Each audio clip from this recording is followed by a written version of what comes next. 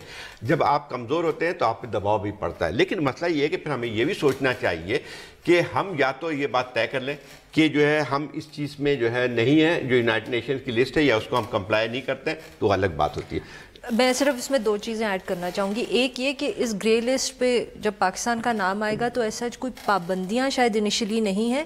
Doing business internationally becomes more difficult. Cost of insurance جو ہے وہ بڑھ جاتی ہے، ایل سی کھلوانا مشکل ہو جاتا ہے. تو اس طرح کے وہ مطلب کہ آپ کے جو انٹرنیشنل ٹریڈ ہے وہ اس کے لیے پرابلم ہوگا.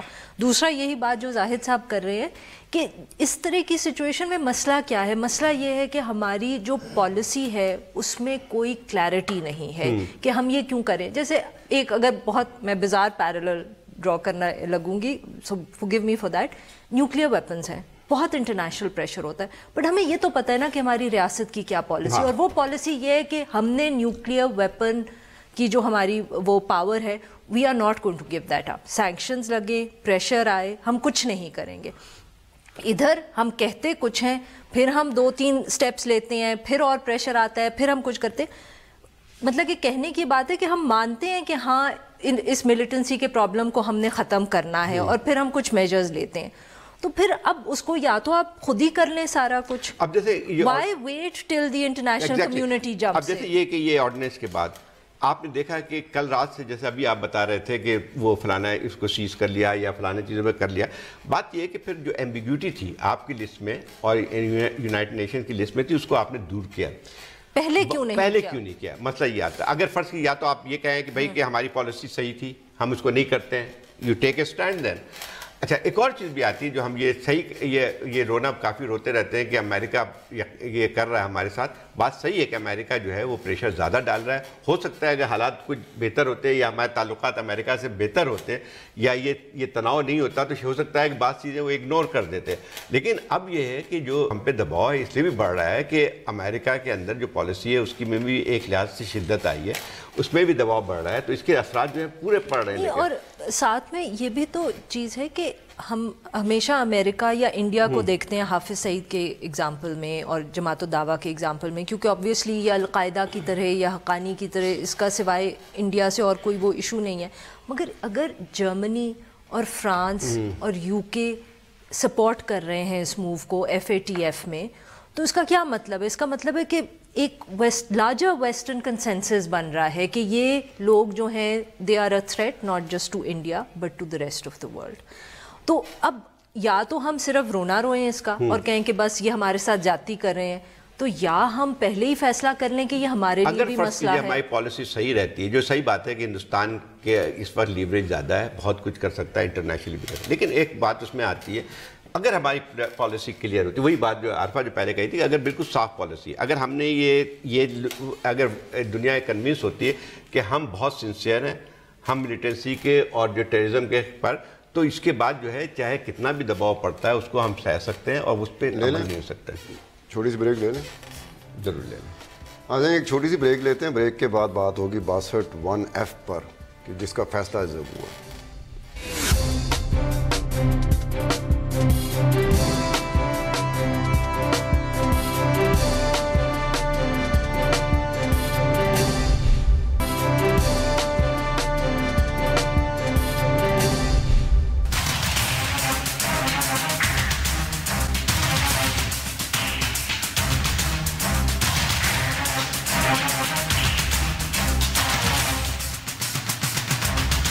ایک مرتبہ پھر پروگرام میں خوش آمدید. آرٹیکل 62(1)(f) فیصلہ ریزرو ہو گیا. جج صاحب عدالت کے ریمارکس تھے، آبزرویشن تھی کہ شاید ان کی طرف ان کی انٹرپریٹیشن میں یہ ایک نااہلی جو ہے نا یہ غیر معینہ مدت کے لیے، یعنی کہ اس کی مدت کا تعین نہیں کیا جا سکتا. لیکن اٹارنی جنرل نے کہا کہ آپ اس معاملے کو پارلیمنٹ کی طرف ریفر کر دیں. لیکن دیکھیں آبزرویشن تو سب ہر قسم کی ہوتی ہے. کہ ایک بات تو صحیح ہے کہ اگر آپ نے کوئی کانسٹیٹیوشن میں کوئی چیز کھلی ہوئی چھوڑ دی ہے، اس میں ایمبیگوٹی ہوتی ہے، تو پھر تو اس کو وہی بات کریں گے. تو لیکن چیف جسٹس کا جو آبزرویشن تھا اس میں اور بھی 50 چیزیں اور مختلف بھی بات ہوتی رہی. اصل مسئلہ یہ آتا تھا کہ اس میں پرابلم یہی تھی کہ جو ہے 16 ایک تو جو اس میں 62(f) اور اس میں تو جس میں جو ضیاء اللہ کے زمانے میں جس چیز کو جو ہے اضافہ کیا گیا تھا اس کو جو ہے ختم ہو جانا چاہیے تھا. بہت پہلے پارلیمنٹ کو یہ ختم کر لینا چاہیے تھا. دوسری بات یہ ہے کہ یہ ایمبیگوٹی بہت عرصے سے جب سے کانسٹیٹیوشن بنا یا جب سے جو ہے ترمیم لے کے آئی گئی تھی، تو اس میں کسی کو اس وقت میرا خیال یہ ہے کہ شاید ضرورت نہیں محسوس ہو رہی تھی کہ جو ہے کوئی فیصلہ اگر آئے گا تو اس کے بعد آئے گا. یہ تمام مسائل اس وقت شروع ہوئے جبکہ نواز شریف صاحب کو جب نااہل قرار دیا گیا. تو ایک بہت بڑا سوالیہ نشان بن کے آیا کہ نااہل تو ہو گئے، اب اس کی مدت کیا بن کے آئے گی. اب یہ جو ہے سپریم کورٹ میں بات تو آ گئی ہے کیونکہ اس کا فیصلہ شاید اب کیا ہوتا ہے اس کو ہم وہ نہیں کر سکتے ہیں، لیکن بات یہ تھی کہ صحیح ہے کہ پارلیمنٹ میں ہی ہونا چاہیے تھا. لیکن پارلیمنٹ جو ہے اگر 18th امینڈمنٹ سب سے اچھا وقت تھا جس میں یہ تمام ایمبیگوٹی جو بھی اس قسم کی چیزیں تھیں اس کو ریموو کیا جا سکتا تھا، اس میں کنسنسس بن سکتا تھا. نہیں بنا. اس کے نتائج یہ ہوتے ہیں کہ پھر وہ ہر چیز لے دے کے جو سپریم کورٹ پہ آ جاتی ہے. تو زاہد صاحب اگر تب نہیں بنا تو اب تو کوشش کر سکتے ہیں. اب نہیں پارلیمنٹ اس کو ٹیک اپ کر سکتے. میں بتاتا ہوں ابھی پھر ایک ایمبیگوٹی ہے. پارلیمنٹ اس طرح ہے کہ ایک بہت بڑی جماعت کا جو سربراہ اس کی ذات میں آتا ہے. دوسری ایک پرسنلائزڈ قسم کا افیئر بن چکا ہے. ایک سوال پوچھتی ہوں پھر آپ بولیے گا کہ اگر ایک صحیح کام غلط طریقے سے ہو جائے تو کام تو صحیح ہے. اچھا بالکل صحیح کہہ رہے ہیں آپ. دیکھیں اب ہمیشہ ہی کوئی ایسا لمحے کا انتظار کریں کہ ایک اچھا کام غلط طریقے سے کیا ہے. ہماری سب کی خواہش ہے. فلمی ڈائیلاگ ہے بٹ بولنے تو عادت پڑ جائے گی نا ہماری. ہمارا اچھا کام غلط وقت ہمارا جو ہے بالکل صحیح بات کر رہی ہے کہ یہ ایسا ہونا چاہیے تھا، اب نہیں ہو سکتا ہے. دیکھیں ایک اور بات بھی ہے پارلیمنٹ کے اندر اس کے لیے یہ کانسٹیٹیوشنل امینڈمنٹ ہے. کانسٹیٹیوشنل امینڈمنٹ کا مطلب یہ ہوتا ہے کہ جو ہے 2/3 majority in both the houses. اس پارلیمنٹ کی مدت 3 مہینے 4 مہینے رہ گئی ہے جو بھی ہے. اس کے بعد ایک اور چیز بھی آتی ہے کہ اس وقت اگر فرض یہ کل یہ 1 مہینے بعد سپریم کورٹ کہتی ہے چلیے پارلیمنٹ کرتی ہے، 2/3 میجورٹی ان کو نہیں مل سکتی ہے کیونکہ پیپلز پارٹی کا پی ٹی آئی کا سب کا موقف یہ ہے کہ یہ ایک پرسنلائز چیز ہے. تو اس کا مطلب یہ ہوا کہ وہ پھر وہی ہوگا جو کہ پہلے ہوتا رہا ہے. اس کا مطلب یہ ہوا کہ جب آپ پہ کنسنسس نہیں بن کے آتا ہے تو یہ چیزیں پھر پینڈنگ ہوتی چلی جائیں گی. آئندہ کیا الیکشن ہوتا ہے اس کی لیکن اس میں شاید پی ٹی آئی کا بھی انٹرسٹ ہو. نہیں بالکل نہیں. پی ٹی آئی نے دیکھیں ایک بات سے اگر ایسے ہی انٹرسٹ تھا جہانگیر ترین ڈسکوالیفائی نہیں ہوئے. اچھا اس میں دیکھیں پی ٹی آئی کا سردر جہانگیر ترین نہیں ہے جتنا کا مسلم لیگ کا سردر نواز شریف صاحب ہے. بہت فرق ہے دونوں سردر. وہاں چاہیے تھا کہ عمران خان اگر ہو جاتے نا تو پھر یہ تھا پھر پی ٹی آئی کی طرف سے تو پھر سپریم کورٹ کو اس وقت عمران خان کو ڈسکوالیفائی کرنا چاہیے تھا کہ پارلیمنٹ یونائٹ ہو جائے. کرنا چاہیے تھا. لیکن اس میں ایک اور بات بھی ہے کہ دیکھیں اس سے پہلے بھی ایک فیصلہ آ چکا تھا, وہ 62F پہ نہیں تھا, جن کی ڈسکوالیفیکیشن جو یوسف رضا گیلانی کی تھی. آپ مجھے بتائیے یوسف رضا گیلانی کے جو واقعات ہیں اس زمانے میں پیپلز پارٹی کے میموری میں وہ بالکل جس کو کہتے ہیں وہ ہو گئے. پیپلز پارٹی اس وقت کوئی political party outside P M L N اس بات کے لیے تیار نہیں ہوگی کہ جو ہے وہ پرسنل بیسس پہ ہوں گے. وہ کہیں گے ٹھیک ہے پارلیمنٹ کرے گی اینڈ دا الیکشن کے بعد. تو یہ پھر وہی ہوتی ہے کہ پھر وہ ایک بیلنس رہے گا, پھر وہ آگے چل کے کیا ہوتا ہے کیا نہیں ہوتا. بٹ ایٹ لیسٹ پھر ہم اتنا تو کہہ سکتے ہیں کہ ہم تینوں کا کنسنسس یہ ہے کہ یہ پارلیمنٹ میں ہی فیصلہ ہونا چاہیے اور جج. لیکن اگر نہیں ہوتا ہے کام برے طریقے سے کیا جائے, اگر فرض کیجئے کہ یا برا کام اچھے طریقے سے کیا جائے. میں تو پوچھ رہی تھی نا آپ لوگوں سے کہ آپ کا کیا خیال ہے. ہم ایک دوسرے کو پوچھتے رہ جائیں گے, ہم ایک دوسرے کو پوچھتے رہ جائیں گے, وقت ختم ہو گیا, ہم ایک دوسرے کو پوچھتے ہی رہ جائیں گے. ناظرین, عرفان نور, زاہد حسین اور عبدالستار خان کو اجازت دیجیے. کل تک کے لیے خدا حافظ.